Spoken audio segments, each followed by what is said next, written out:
wannan shi malam tambata ne ita ce a halin da muke ciki yanzu turawa suna kirkirar wani kasuwanci ta hanyar yanar gizo. Idan ka saka wani kuɗi za ka samu ninkinsa 3 ko 4 a wata 2 ko 3. ana ji? Sannan kuma kai baka san ta wace hanya irin wannan kuɗin nan yake zaruwa ba ko? Abin takaici malam, yanzu yawancin matasanmu musulmai suna irin wannan kasuwanci. Shi malam, wannan kudin halak ne ko ba halak ba ne? Na san malaka to aka riga kai fa da kanka ka ce wani irin abin nan. Wannan hanyoyi na ni abin da nake so in gaya wa 'yan uwa dangane da wannan matsaloli. Hakika mutane ana cikin matsaloli na tattalin arziki da kuma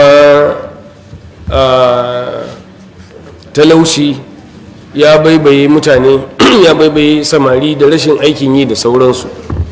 To kuma ita hanyar abinci wajibi ne mutum ya tsarkake ta, ya zama ko shubuha, karka bari ka rayu akan shubuha. ka yi ƙoƙari duk abin da za ka samu ya zama jali halal ne. Rayuwa akan shubuha yana da hatsari. Duk abin da baka san hukuncinsa ba karka sai ka fara shiga ciki sannan ka zo kai tambaya.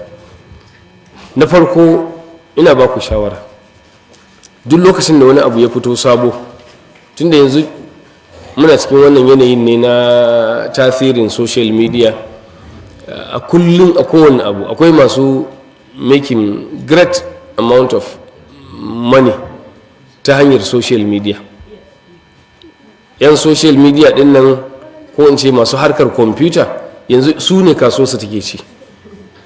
Ta hanyar iya kwamfutan nan da iya harkar intanet mutum zai iya rayuwa ya ci abinci. Ta hanyar tallace-tallace kawai ka buɗe fejin da wasu za su zo su yi talla.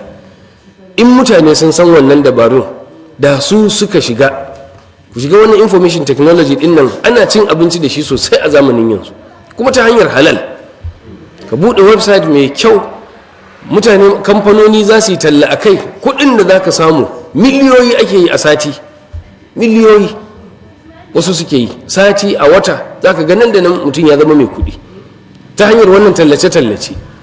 To wannan hanyar ta fi wa mutum sauƙi, ya ƙware a kwamfutan nan ya iya wannan, maimakon ya zauna ana ta kawo tallan abubuwa caca iri-iri. Yanzu a duniya sun fi 1000 nau'i daban-daban da wayo da dabaru iri-iri.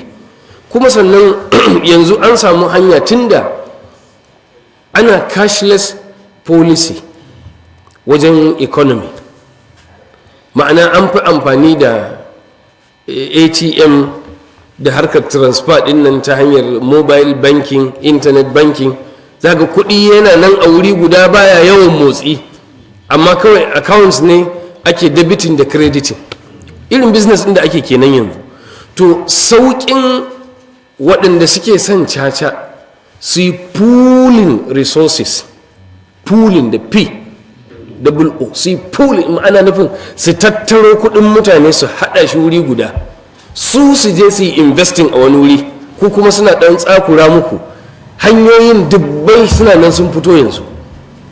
Daga yadda bara za a yi a ce ka sa kaza kuma za ka ga kuɗi na zuwa maka kaza da kaza. To duk inda ka ji wannan kawai ka kiyaye shi.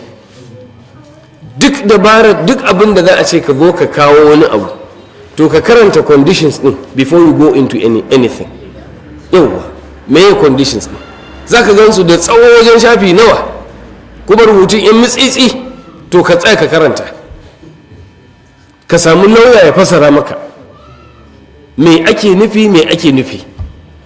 Ka gamsu da abun kuma ka fahimci abun. In akwai bukatar fatawa, je kai fatawa. Sau da yawa masu fatawa, jiya wani ya bugo mun waya da Kano ne, ina jin akan irin wannan, sai ke cewa shi yana son a bashi mafita. Za a baka a Instagram ne, suna zuwa da hotuna sai a ce in ka yi liking hoton adadin da kai liking na in ka yi farko ai ma subscription za ka fara yi. In ka yi subscription in ka buɗe account ka yi signing up ka zama za ka iya signing in ka zama kana da account na san wannan.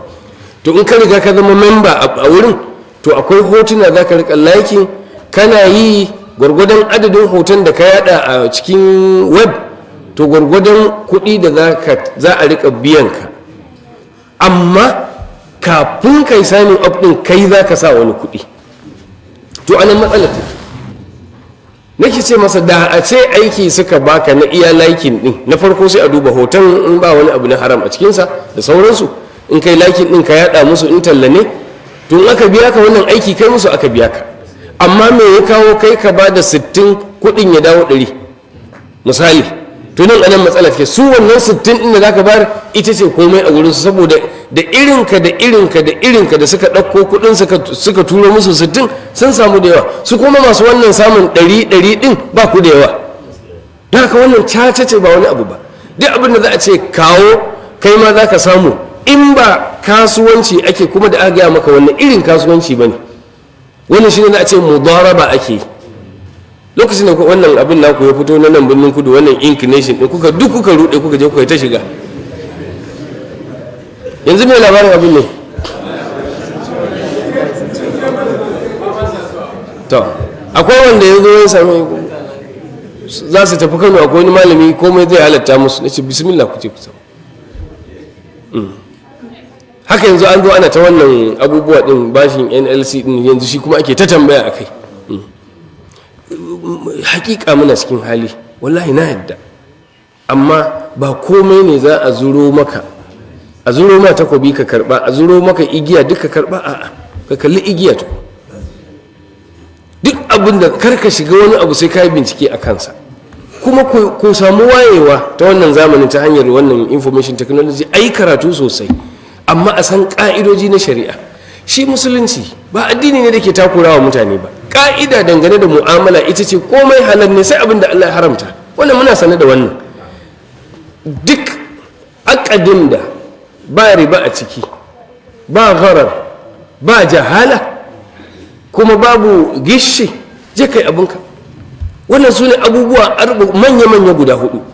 Ba riba, ba jahilcin abin da ake kasuwancin a kai, ba rudi, yau babu kuma ƙimar shine caca, sannan babu algushi, ka yi kasuwancin ka kalau.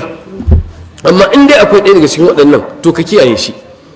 Duk abin da aka ce wannan riba ne to kai fa Allah zai tambaya. Wani zai ce maka aito malamai yanzu sun ce mu yan arewa an bar mu a bayan ba mu karɓi wannan kuɗin ba, za mu talauce kaza da kaza, yan kudu duk sun karɓa, ka an baka miliyan 3 kana karɓar miliyan 3 mai za ka yi? Dala mai za ka yi? Wa zan tambaya? Aure wani zai ce yau da aure da mota da me, ko kuma bikin 'ya'ya, ko ba ka ba, kana gama wannan to shi kuma albashinka ya shiga matsala kuma. Kullum sai a shekara 3 kuma wani interest din cumulative interest ne. Wanda bai karanta commercial law ko commercial abin business na zamani ba zai san waɗannan abubuwan ba. Cumulative interest karuwa yake yi duk shekara, percentage din yana karuwa. Za a yi ta ƙara ja, a yi ta ƙara ja, to kai ka daɗe baka gama biya ba, bayan kuma wanda aka baka duk ka cinye shi. To irin wannan fa bashin da ake bayarwa yanzu duk irin wannan ne. Lokacin biyan hawaye za ka yi, lokacin karɓar kuma kana ta murna an baka miliyoyi sun taru guda. Wani a rayuwarsa bai taɓa riƙe 50,000 tasa ba, sai gashi an bashi bashin miliyan 3. Bankuna yanzu ka duba ka gani, duk lokacin da balance ɗinka ya sauko ƙasa za ka ga banki su ne maka tallan bashi, ko ba ka bane? Zai ga an maka text, to akwai opportunities ba, 300,000 yanzu nan yau za a baka, instantly za a maka, sai ka ce to ina so, sai ka je kawai kai sani sai a baka, sai kai wata 3 albashin ba naka bane. To wannan shine sharrin riba. Haka abin da ya shafi wannan harkar ta ka kawo kaza a baka kaza bayan baka san kasuwancin ba, ta ce wannan. Wani ne ya tattara kuɗin yanzu yana can yana business da shi, kai kuma za a ce za a yaga ma wanda ya bada 2,000, 4,000 za ta shigo masa ko 6,000 wata kaza da kaza. gashi na kun bayar a nan garin ba ku komai ba. Ko sazo ka tambayi waɗanda suka samu sai ka ji ɗan adadi ne kaɗan. Inda lissafi za ka yanzu mutanen birnin kudu suka shiga ink nation ne ko menene Insme nation, to inda za ka tattara adadin wani ya bada kaza wani ya bada kaza za ka ji miliyoyin da suka fita daga birnin kudu da yawa. Amma ka tambaya in kowa ba zai ɓoye maka bai faɗi nawa ne ya shigo masa, mutanen da suka samu ɗin guda shi ma sai ka lissafa sai ga to ina kuɗin birnin kudu ya fita kuma bai dawo ba, wani ya yi wani gun da shi. Don haka ku kiyaye don Allah, a daina yaudarar ku. Da za ka yi karatu kuma ka koma kidahumi.